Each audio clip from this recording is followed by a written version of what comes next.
안녕하세요. 피커셀입니다. 오늘은 금주에 진행되고 있는 다양한 수임 대행 건들에 대해서 케이스별로 하나씩 말씀드리면서 좀 진행해 보려고 하는데요. 첫 번째는 단순 구매 건들입니다. 예를 들어서 중국에서 필요한 상품들을 찾아가지고 해당 제품을 그냥 구매만 해서 한국으로 가지고 오는 건들인데요. 이런 건들 중에서 좀 주의해야 할 사항들이 있는데요. 클라이언트들이 상품마다 여러 가지 상품 링크들을 보내주시는 경우들이 있거든요. 각자의 제품이 다 판매자가 다른 경우들이 있습니다. 이제 그렇게 될 경우에는 중국 국내에서 다 다른 지역에서 배송을 해서 오는 형식이기 때문에 내륙에 있는 배송 비용이 좀 증가할 수 있다는 부분이 좀 발생을 하고, 두 번째는 상품이 여러 가지로 링크를 주시면 거기에 맞춰서 찾기도 하지만 기본적으로는 한 판매자가 해당 제품들을 다 가지고 있다면 해당 판매자와 협상력을 가지고 단가라든지 협의할 수 있는 여지가 있기 때문에 여러 가지 제품이어도 한 판매자가 가지고 있다면 좀 더 판매할 때 단가라든지 배송비 부분을 유리하게 가져갈 수 있는 부분이 있다는 말씀을 좀 드리고요.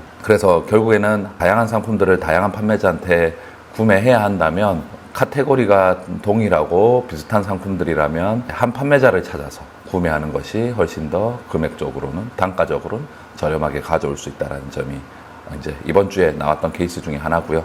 두 번째는 샘플링에 대한 이슈입니다. 저희 고객사 중에 조명과 관련된 제품을 샘플링을 하고 싶다고 해서 진행했던 케이스인데요. 이제 원래는 다이얼 방식인데 터치 방식으로 좀 바꾸고 싶다. 조도의 단계들을 다이얼 방식으로 돌리는 게 아니라 아니면 터치 방식으로 해달라라고 이제 해서 그 샘플링을 진행을 했었는데, 실제로 나온 샘플링 터치 형식으로 하니까 생각보다 디자인적으로는 고급스러워 보이는데 사용할 때는 어려움들이 좀 있는 것 같더라고요. 그리고 두 번째는 색상입니다. 처음에 제시했던 색상 샘플링을 했는데 실제 나온 샘플링의 상품에서는 고객사가 원하는 색상이 잘 나오지 않아서 3번 정도의 샘플링을 진행했던 케이스들이 있기 때문에 초기에 이제 샘플링 요청을 주셨을 때 이제 그러한 디테일한 최대한 구체적으로 기능적으로나 소재적으로 컬러적으로 세부적으로 항목화를 잘 해서 주시면 그 샘플링 작업을 좀 더 원활하고 빠르게 한 번에 진행할 수 있는 발생했던 샘플링에 대한 케이스들이 있었습니다.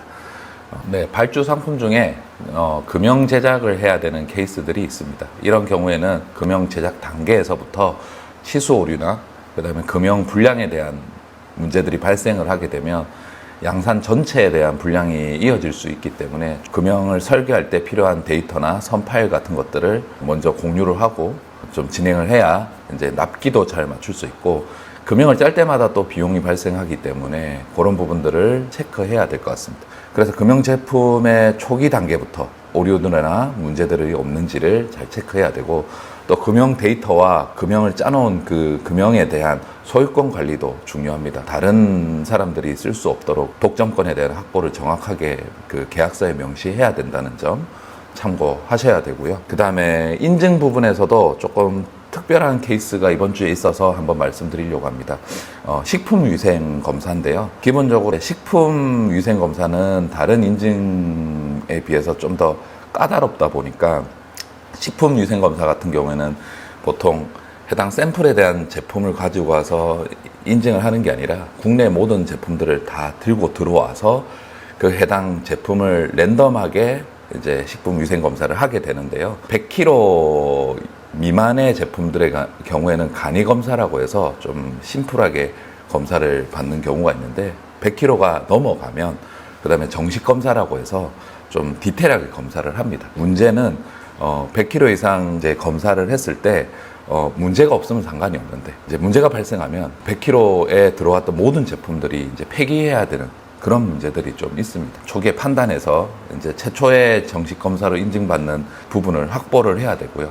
그리고 하나의 팁으로는 100kg까지 만약에 받았다면 100kg 언더로 다음에 차번 발줄 때 해당 물건들이 들어올 때는 별도의 검사 없이 들어올 수 있고요. 만약에 인증이 탈락되는 경우에는 해당 물량을 이제 전량 폐기해야 되는 리스크가 있다 보니 사전에 샘플 검사와 그 기준에 대한 확립이 좀 필요하다. 그 다음에 어린이 인증권이 이번 주에 또 하나 있었습니다. 그래서 이제 어린이 왕구와 관련된 건데요. 이제 어린이 인증권도 굉장히 까다롭다 보니까 아이의 연령별로 인증 비용이 다 다르고, 이제 그 기준도 다 다릅니다. 그래서 이제 보통 0세, 3세, 5세, 7세 기준으로 좀 다르고요. 보통 많이 걸리는 부분들이 도료에서 불검출이 많이 나와서 탈락되는 경우들이 있는데요. 이제 이런 부분들도 좀 조심하셔야 될 것 같고, 그다음에 이제 간혹 가다가 해당 제품을 담는 용기에 대한 인증을 받는 경우도 있습니다. 이런 경우에는 단순히 담는 경우에는 인증이 필요가 없는데요. 뭐 제품과의 연관성이 아주 밀접하고 크다면 그런 부분들은 간혹 받아야 된다는 점들을 항상 고려하셔서 진행하셔야 될 것 같습니다. 그리고 저희가 이번에 진행했던 건 중에 2가지의 독점 케이스가 있었습니다. 중국에 있는 제품들 중에 한국 사업자로서 우리가 한국에서 독점적으로 판매할 권리, 이 중에서는 2가지가 있습니다. 예를 들면은 금형에 대한 소유권을 독점적으로 진행했던, 금형에 대한 이제 새롭게 만들어서 이 독점권을 주장해서 모든 다른 사업자들한테는 해당 금형을 사용할 수 없도록 하는 독점 진행권이 하나 있었고요. 2번째로는 가방 브랜드인데요. 가방 브랜드와 관련된 브랜드에 대한 한국 사업자에 대한 독점권에 대한 협의 사항들이 좀 있었습니다. 연간에 대한 발주 수량이라든지 아니면 연간에 발주하고자 하는 금액이라든지 그런 부분들로 독점권을 이제 정하는 방식으로 저희는 이제 진행을 했는데, 저희는 기본적으로 첫 해에는 50만 위안, 내년에는 이제 150만 위안, 3개년도에는 300만 위안 등으로 최소 발주 수량을 채우는 경우에 이제 독점권을 유지할 수 있도록 하는 협상들을 계속 이어왔는데, 중국 쪽 그 브랜드 사업자에서는 일단 1년 해보고 그 다음에 독점권을 너희에게 주는 건 어떻겠느냐라고 이야기를 해서, 국내 사업자 입장에서는 그러한 독점권을 확보를 하고 진행하기를 원하셔서 그런 부분들 세부적인 사항들을 잘 협의해서 이제 진행했던 케이스가 있기 때문에, 이제 그런 부분들을 사전에 이제 브랜드들하고 해당 제품들을 갖고 오는데 타겟 단가, 그리고 국내에서 판매하는 단가와 글로벌에서 판매하는 단가 등을 잘 설정하셔가지고 진행하셔야 될 것 같고, 그 외에 부수적으로 따라오는 뭐 독점권이라든지 디테일한 부분들까지도 모두 협의 사항들이기 때문에 개인적으로 진행하시는 게 어렵다면 저희 같은 이제 에이전시들을 활용해서 그런 부분들을 잘 협의하는 것도 하나의 방법이라고 생각하고 있습니다. 그리고 추가적으로 품질 불량이 났을 때나 그에 따른 AS 대응을 어떻게 해야 될지에 대한 케이스도 하나 말씀드리자면, 샘플을 보고 납품을 다 했는데 생각보다 이제 불량률이 좀 있을 때는 이거를 제조사와 어떤 AS 기준을 이제 정해서 해야 될지에 대해서 초기부터 계약서에 다 명시를 해야 됩니다. 그래서 생산 전에 QC에 대한, QC라고 하면 품질 검사에 대한 프로세스를 계약서에 명시를 해야 되고요. 그 다음에 출고 전에 샘플링 검사하고, 그 다음에 제3자가 검사를 통해서 건품 작업을 디테일하게 잘 해야 됩니다.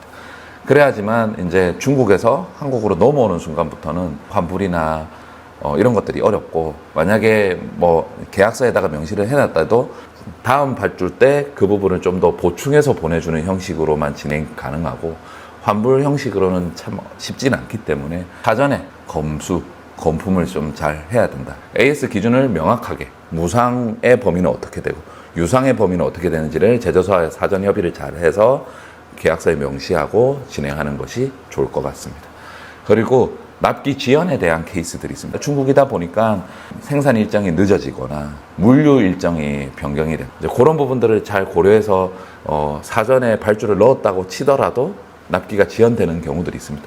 이런 것들은 감안해서 발주를 해야 되겠지만, 이게 너무 늦어지는 경우에 대해서는 납기 지연에 따른 이제 페널티 조항을 꼭 계약서에다가 명시를 해야 되고요. 생산 일정 중에 대한 중간 점검을 지속적으로 하셔야 되는데, 이제 그런 부분들을 제조사한테 사진을 받거나 영상을 이제 받는 형식으로 해서 보고 체결을 만들어 놓는 게 좋습니다. 그래서 에이전시들하고 진행을 하게 되면 그런 부분들에 대한 놓치는 부분들을 에이전시들이 챙겨주고, 뭐 사진이나 영상, 그리고 페널티 조항에 대한 협상 같은 것들을 좀 명확하게 할 수 있다는 점이 있고요. 그리고 혹시라도 뭐 재난에 대한 다른 뭐 문제라든지 아니면은 국가적인 어떤 특정한 상황이 발생해서 해당 제품에 대해서 납기를 받을 수 없는 순간들이 간혹 가다가 생길 수도 있습니다. 그럴 때 이제 긴급하게 발주를 할 수 있는 안전 재고나 아니면 대체 공급망을 확보하는 것도 중요한 포인트라고 볼 수 있겠습니다. 그리고 마지막으로는요, 요새 워낙 환율이 변동 케이스들이 많다 보니까 초기에 견적받았던 단가랑 뭐 한 2, 3주 지나가지고 나 실제로 이제 발주 좀 할게 라고 할 때에 환율 변동이 좀 큰 폭으로 차이가 났을 때는 새로운 단가를 받아서 진행하거나 아니면 기존 단가에 할 수 없는 경우들이 많이 생깁니다. 그러다 보니까 처음에 해당 발주를 하는 시점에서의 환율을 잘 체크를 하고 그 다음에 계약서에 작성할 때 작성해서 실제로 발주가 들어가고 돈이 들어가는 시점에 그러한 환율 변동을 최소화할 수 있도록 계약서에다가 환율에 대한 단가나 이런 것들을 정확하게 표기해서 추가 비용이 들어가면 안 되니까 그런 것들도 잘 염두하고 체크하셔서 진행하시는 게 좋을 것 같습니다. 오늘은 이런 여러 가지 케이스들을 말씀을 좀 드렸는데요.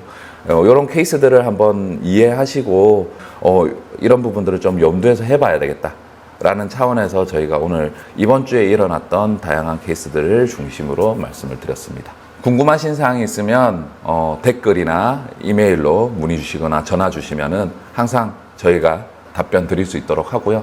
항상 구독과 좋아요 부탁드리겠습니다.